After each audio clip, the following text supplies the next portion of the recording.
Hello बच्चों, स्वागत है आपका अपने गुरुकुल में। कल की वीडियो में पिछली वीडियो में हमने पढ़ा था चार्जेस एंड इट्स प्रॉपर्टीज के बारे में। बहुत सारे क्वेश्चंस भी हमने सॉल्व किए थे। तो आज और एक फंडामेंटल थिंग जो पढ़ेंगे वो है कंडक्टर्स एंड इंसुलेटर्स। आज सिर्फ दो चीजें पढ़ाई जाएंगी आपको। एक तो है कंडक्टर्स और इंसुलेटर्स, और दूसरा चार्ज और मास का कंपैरिजन। अगर टाइम परमिट हुआ तो और एक कॉन्सेप्ट इसके साथ साथ हम लोग पढ़ने की कोशिश करेंगे। ठीक है। तो सबसे पहले हम लोग बात करते हैं कंडक्टर्स की। So what are conductors? Material which allows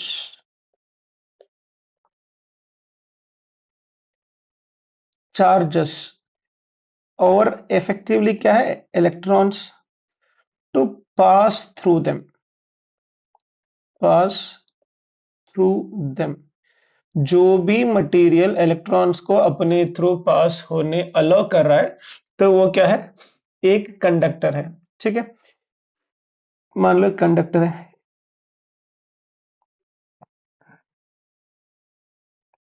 ठीक।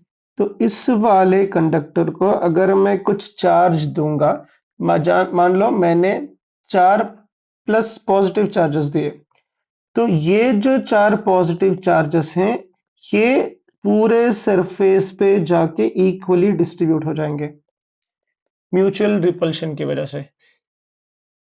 ठीक। एक तो इसमें क्या होता है, इसमें फ्रीली इलेक्ट्रॉन्स बहुत सारे अवेलेबल होते हैं, फ्री इलेक्ट्रॉन्स। और वो इस तरह से खुद को अरेंज करते हैं कि उसके अंदर, मटेरियल के अंदर या मेटल के अंदर जो नेट इलेक्ट्रिक फील्ड है, क्या है, नेट इलेक्ट्रिक फील्ड क्या होगी, वो जीरो होगी। ये पहली चीज है। दूसरा, if a certain charge is given, if a certain charge is given to the conductor, conductor को अगर बाहर से कुछ एक्स्ट्रा चार्ज, एडिशनल चार्ज अगर हम दे रहे हैं तो तब क्या होगा, it will be distributed on the surface equally. It will be distributed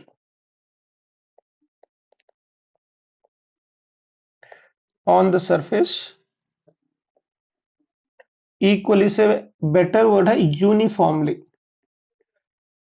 जैसे ही हमने इसको चार पॉजिटिव चार्जेस दिए, पॉजिटिव पॉजिटिव रिपेल करेंगे और इक्वी डिस्टेंट में खुद को रीडिस्ट्रीब्यूट करेंगे। ठीक है। ऐसे अगर हम इंसुलेटर्स की बात करें, हाँ, वन सेकेंड। हाँ, ऐसे ही अगर इंसुलेटर्स की अगर बात चल रही है तो you know what is the definition.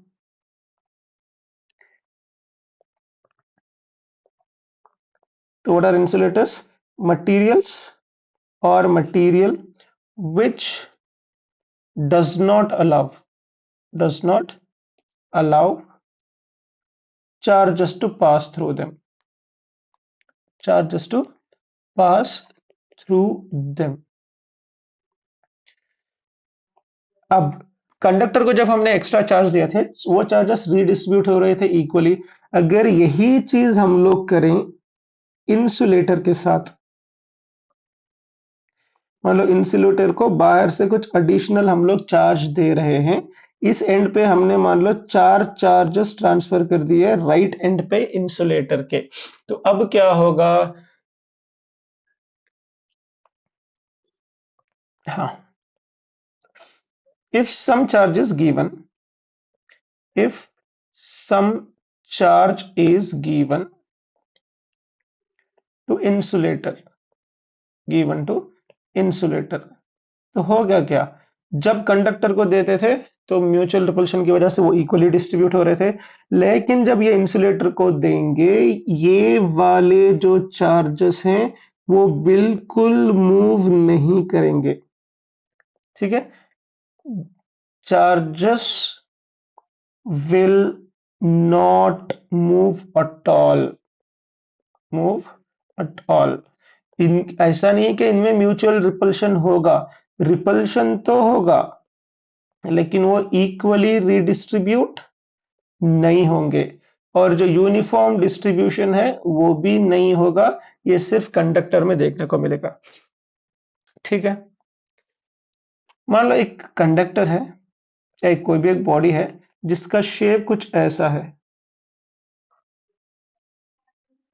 अच्छे से ड्रॉ करते हैं थोड़ा।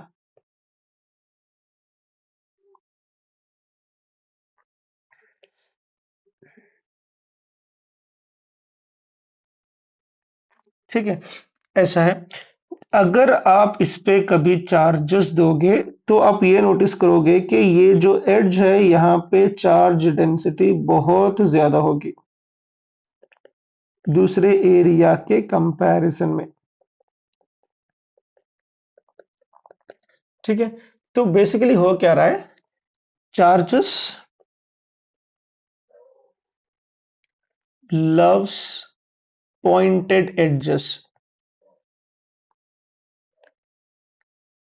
इसीलिए लाइटनिंग से बचने के लिए किसी भी टॉल स्काई स्क्रेपर्स के ऊपर एक शार्प रॉड होती है जो कि थंडर को अट्रैक्ट कर सके और पूरा चार्ज ग्राउंड कर सके। ठीक है, तो बेसिकली क्या, charges loves point objects.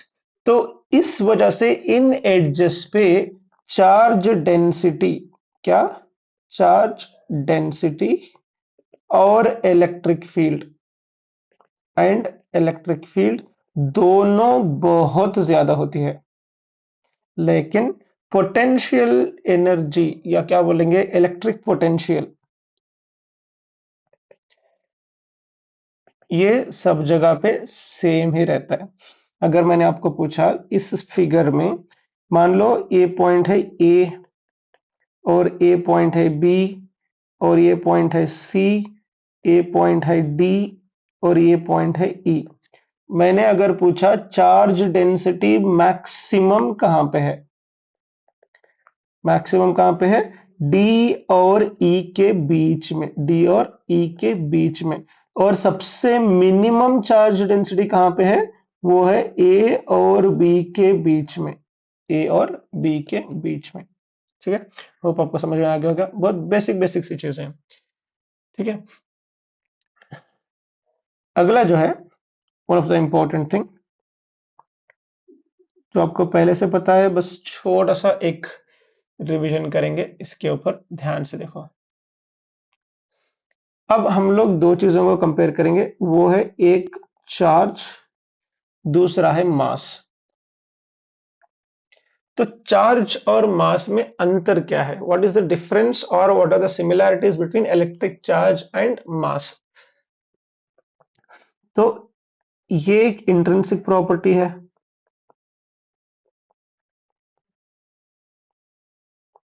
intrinsic property of matter or a particle, so that gives rise to electric and magnetic field. एक ऐसी प्रॉपर्टी जो जन्म दे रही है दो फील्ड्स को, इलेक्ट्रिक और मैग्नेटिक फील्ड।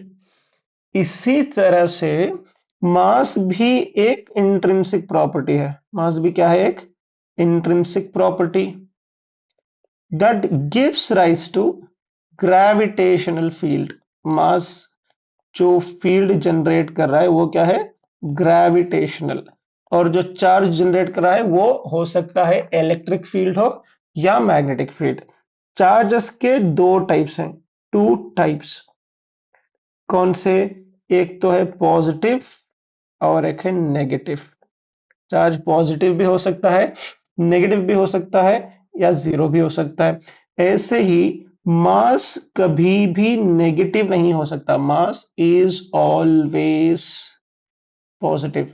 ऐसे हमने नहीं सुना कि -2 kg, -3 kg, ये चीजें एग्जिस्ट बिल्कुल नहीं करती है, प्रैक्टिकली इम्पॉसिबल चीजें हैं। ठीक है, तो यहां पे चार्जेस में दो चीजें देखने को मिलती हैं, एक तो अट्रैक्शन और दूसरा रिपल्शन भी। Like charges repel, unlike charges attract.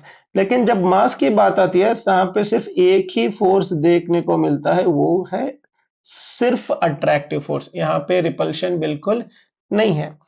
दूसरा अगर बात करें तो charge or charges are conserved, charge को एनर्जी में क्रिएट कन्वर्ट नहीं कर सकते, charge can neither be created nor be destroyed, but mass can be converted into energy.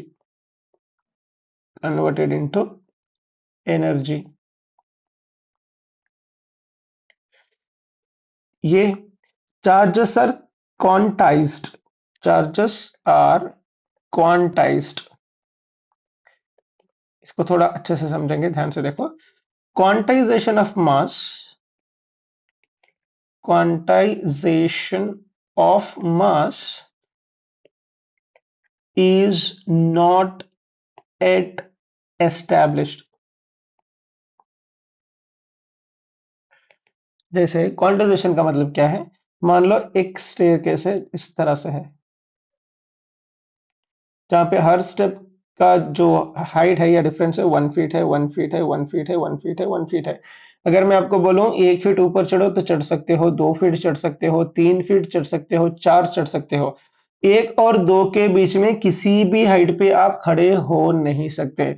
एक के बाद जो सीधे नंबर आएगा वो दो, दो के बाद जो सीधे नंबर आएगा 3. कुछ रैम्स भी देखे होंगे जैसे हॉस्पिटल्स में रहते हैं पेशेंट्स के लिए, इस तरह के थोड़ा सा स्लोप पे.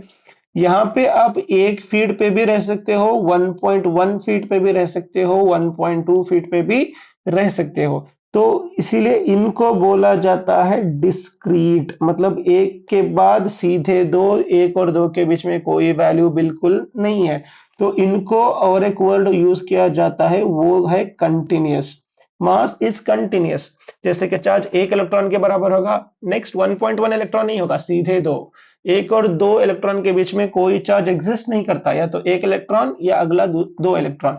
लेकिन मास ऐसे नहीं है, 1 किलो के बाद सीधे 2 किलो या 1 केजी के बाद सीधे 2 केजी, ऐसा बिल्कुल नहीं है. 1 केजी के बाद 1.001 केजी भी अवेलेबल है, 1.1 केजी भी है, 1.2 केजी भी है, 1.5 केजी भी है. ठीक है. और एक जो इंपॉर्टेंट पॉइंट है, charge always possesses mass.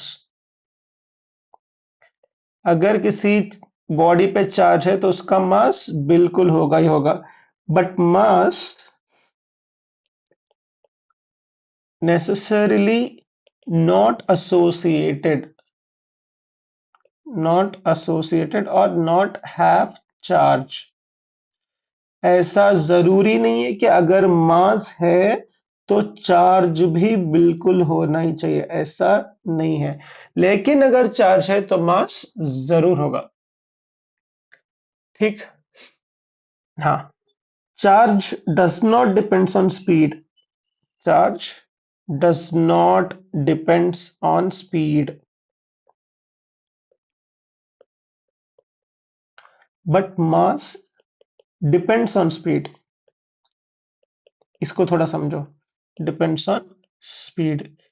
Theory of relativity में एक इक्वेशन आपने पढ़ा होगा कि mass of a body is, the equation of mass of a body is rest mass divided by root of 1 minus v square by c square. ठीक है. अगर आप इसको ध्यान से देखोगे, ये जो c है ये स्पीड ऑफ लाइट है. Speed of light, what is speed of light? 3 × 10⁻⁸मीटर पर सेकेंड. ये जो वेलोसिटी है ये आपकी है.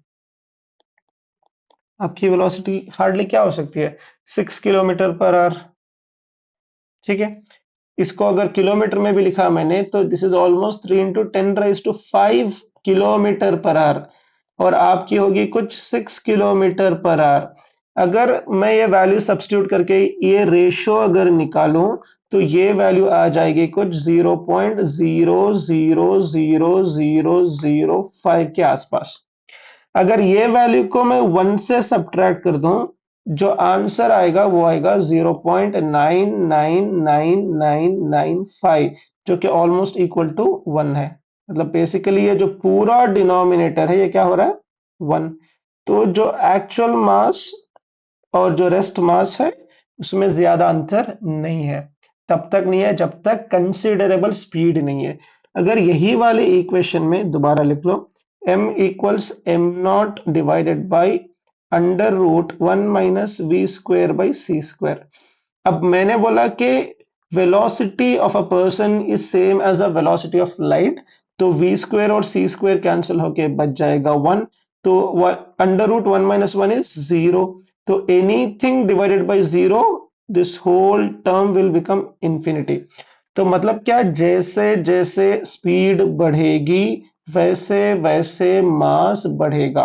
लेकिन चार्ज में ये कंडीशन अप्लाई नहीं होता, इसको हम ये भी बोलते हैं कि इनवेरिएंट। चार्ज इज इनवेरिएंट, मतलब स्पीड पे डिपेंड नहीं करता, स्पीड पे बिल्कुल डिपेंड नहीं करता। ठीक है, चलो, next concept that we are suppose to learn is methods of charging. किसी भी बॉडी को कैसे कैसे चार्ज कर सकते हैं।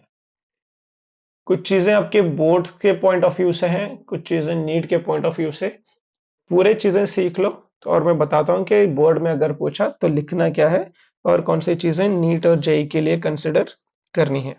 ठीक है, तो आपने बहुत सारी चीजें पढ़ी कि इलेक्ट्रिसिटी को कैसे जनरेट करते हैं। उसमें सबसे सिंपल वाला है थर्मियोनिक एमिशन। थर्मियोनिक एमिशन, इसमें बेसिकली हो क्या रहा है, मान लो एक कंडक्टर है,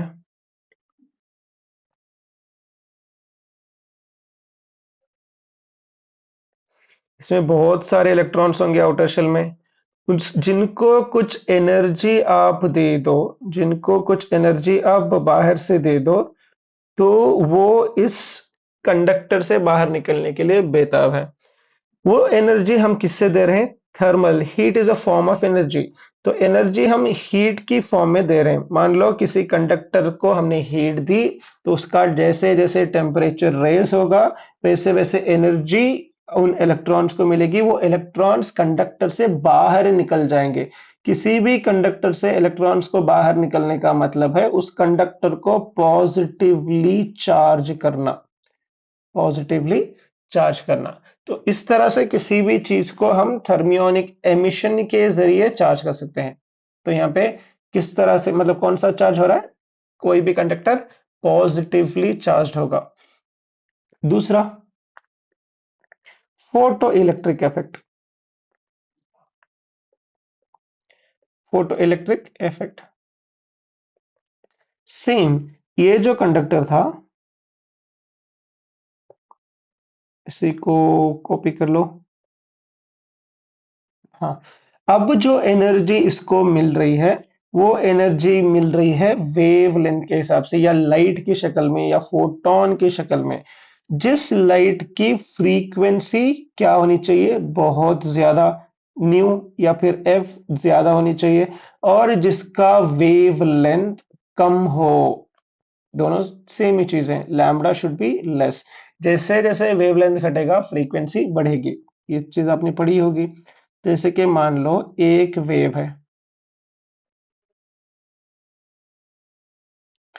और यहाँ पे और एक वेव है। यहाँ पे आपको देखने से पता चल रहा है कि यहाँ पे वेवलेंथ ज्यादा है। Per unit length number of waves अगर कैलकुलेट करेंगे तो फ्रीक्वेंसी ऑब्वियसली कम आएगी। यहाँ पे वेवलेंथ कम है तो फ्रीक्वेंसी ज्यादा। तो ऐसी ऐसा एक लाइट सोर्स या फिर ऐसा एक फोटोन हम इसके ऊपर ड्रॉप करेंगे या इंसिडेंट करेंगे, जिसकी वजह, जिसका फ्रीक्वेंसी ज्यादा हो और जिसकी वेवलेंथ कम हो। तो वो एनर्जी अब्सॉर्ब होगी इलेक्ट्रॉन से। जब वो इलेक्ट्रॉन इन शेल से बाहर निकलेगा तब वो इस रॉड को या इस मेटल को पॉजिटिवली चार्ज करेगा। ठीक है, और एक जो चीज आपको पढ़नी है वो है field emission. Field emission, field emission है क्या? मान लो वही कंडक्टर ले लो, एक कंडक्टर जिसमें बहुत सारे फ्री इलेक्ट्रॉन्स अवेलेबल हैं। अगर इसके पास मैंने एक बड़ा सा पॉजिटिवली चार्ज्ड कंडक्टर अगर यहाँ पे लाया, तो ये पॉजिटिवली चार्ज्ड कंडक्टर इसके अंदर जो भी नेगेटिवली चार्ज्ड इलेक्ट्रॉन्स हैं उनको बहुत ज्यादा अपनी तरफ अट्रैक्ट करेगा, जिसकी वजह से ये फील्ड जितनी स्ट्रांग होगी उतने ज्यादा चांसेस हैं कि ये कंडक्टर छोड़ के बाहर निकलेंगे, जिसकी वजह से कंडक्टर फिर से पॉजिटिवली चार्ज होगा। ठीक है, इतना ही है, बहुत सिंपल है, इसमें कुछ कोई रॉकेट साइंस नहीं है। हाँ, ये तीन सिर्फ आपको पढ़ने हैं जेई मेंस और नीट के पॉइंट ऑफ व्यू से। जो अगले तीन हैं, ये अगर आपको बोर्ड्स में पूछा तो बोर्ड्स में ये अगले जो तीन पढ़ने वाले हो नीट के लिए भी है, जेई के लिए भी है और बोर्ड के लिए भी। ठीक है, तो ऐसा नहीं करना है कि बोर्ड के लिए अलग से तैयारी करने की जरूरत है। जैसे आप जेई मेंस की या नीट की तैयारी कर रहे हो, उसके साथ साथ आपके बोर्ड्स की तैयारी भी हो जानी चाहिए। ठीक है, हाँ, जो जो बच्चे बोर्ड्स के लिए पढ़ रहे हैं तो उनको पता होगा कि सबसे पहले जो आप पढ़ते हो वो है फ्रिक्शन। किसी भी दो बॉडीज को या फिर बोलो सूटेबल बॉडीज को एक सूटेबल कंडीशन में जब आप रब करोगे, सॉरी,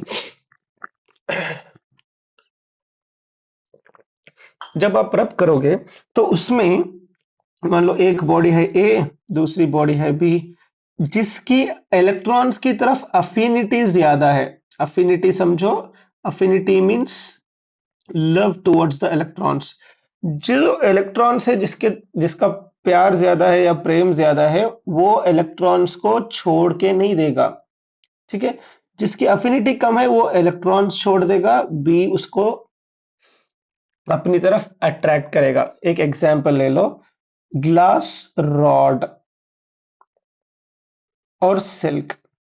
सिल्क पे अगर ग्लास रॉड रब करोगे, सिल्क की अफिनिटी इलेक्ट्रॉन्स की तरफ ज्यादा है, तो ये अपने इलेक्ट्रॉन्स दूसरे को डोनेट नहीं करेगा, ग्लास रॉड अपने इलेक्ट्रॉन्स इसको डोनेट करेगा।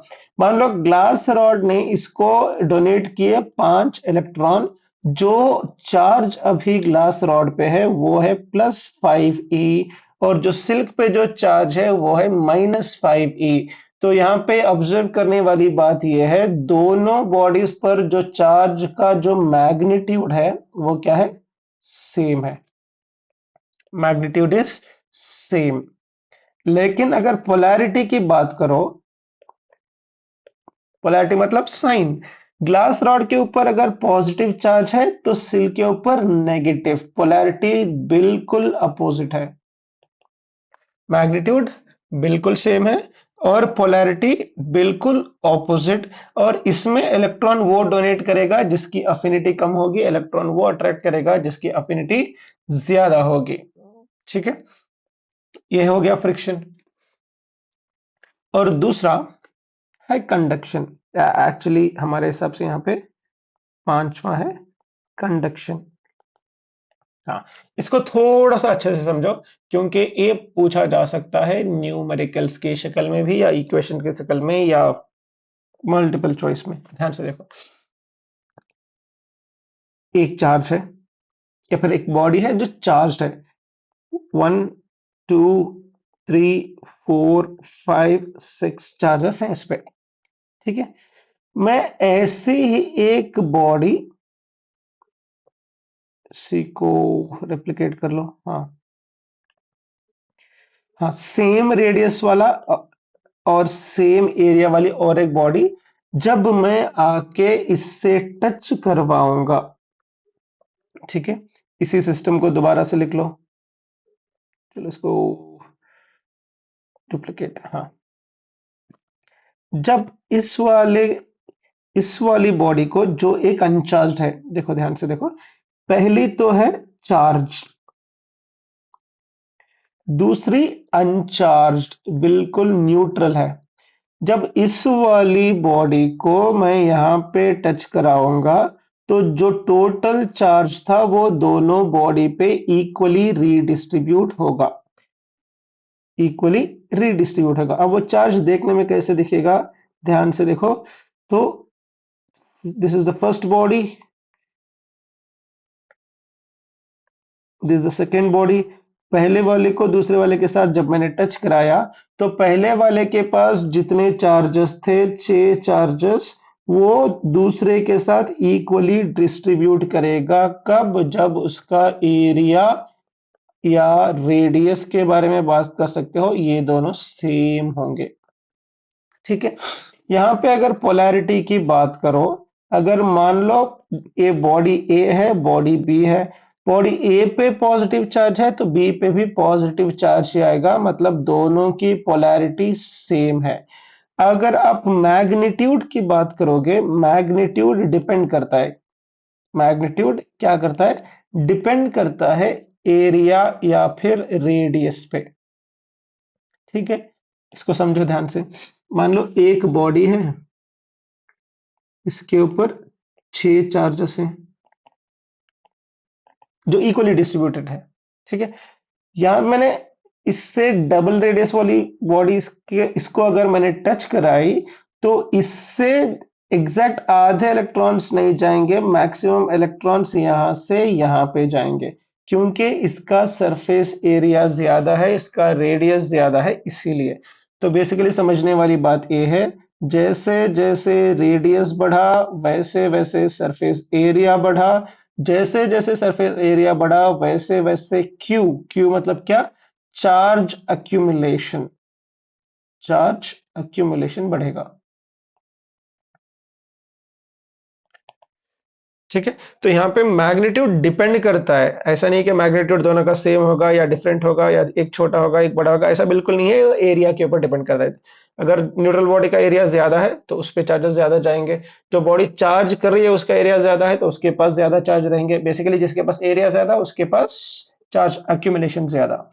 ठीक है, तो इसको हम एक इक्वेशन की तरह भी लिख सकते हैं, जैसे Q is proportional to the radius, या फिर बेटर फॉर्म में लिख सकते हैं Q1 by Q2 is equals to R1 by R2।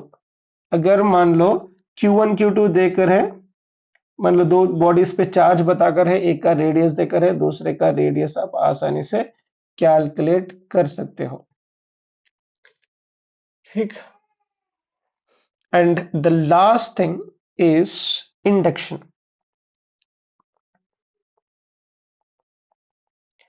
Induction basically है क्या? देखो, एक बॉडी है जिसमें positive negative positive negative positive negative positive negative positive negative positive negative है। इस वाले को, इस वाले के पास जब मैं पॉजिटिव चार्ज क्यू रखूंगा, तो ये पूरा सिस्टम कुछ इस तरीके से बदल जाएगा। देखो ध्यान से, ये वाला जो पॉजिटिव चार्ज है, इस वाली अनचार्ज्ड बॉडी के चार्जेस को अपनी तरफ अट्रैक्ट करेगा। क्योंकि ये पॉजिटिव चार्ज है, तो ये अपनी तरफ अट्रैक्ट करेगा नेगेटिव चार्जेस को। नेगेटिव चार्जेस पूरे इस वाले साइड आ जाएंगे, और पूरे पॉजिटिव चार्जेस को क्योंकि ये रिपेल करेगा, तो पॉजिटिव चार्जेस आ जाएंगे इस साइड। ठीक है, अगर हमने इस वाले सेक्शन को ग्राउंड कर दिया, मतलब अर्थ को कनेक्ट कर दिया, तो अर्थ से जो भी इलेक्ट्रॉन्स आएंगे, इन चार्जेस को वो न्यूट्रलाइज करेंगे, क्योंकि इन चार्जेस को इसने पकड़ के रखा है ना। तो अगर ये पॉजिटिव चार्जेस न्यूट्रलाइज हो जाएंगे, तो चार्ज इसके ऊपर जो बच रहा है वो है नेगेटिव। तो अब यहाँ ध्यान से समझने वाली बात यह है, पोलैरिटी की अगर आप बात करोगे, जो बॉडी हमने उसके पास लाई थी वो पॉजिटिव थी, जो चार्ज इंड्यूस हुआ वो क्या था? नेगेटिव था। मतलब बेसिकली पोलैरिटी की अगर आप बात करोगे, तो polarity is not same, polarity is what? Opposite. Friction में पोलैरिटी ऑपोजिट थी, सिर्फ कंडक्शन में पोलैरिटी सेम है, बाकी सब केसेस में पोलैरिटी ऑपोजिट है। ठीक है, तो ये चीजें जब हम डाइपोल वगैरह पढ़ेंगे, वहां पे भी थोड़ा थोड़ा थोड़ा कॉन्सेप्ट यूज करेंगे। इलेक्ट्रोमैग्नेटिक इंडक्शन में, कैपेसिटेंस में, ये सब चीजें इन डिटेल पढ़ेंगे। फिलहाल इस टॉपिक के लिए इतना काफी है। अगर कोई डाउट है तो you guys can drop a comment in the comment section. So if you want to join the online courses, or if you have any doubt, if you have any request for some specific video or questions, you can drop a message on this number. So see you people in the next video. Till then, take care, keep learning, have a great day ahead. All the very best for your future. Allah Hafiz.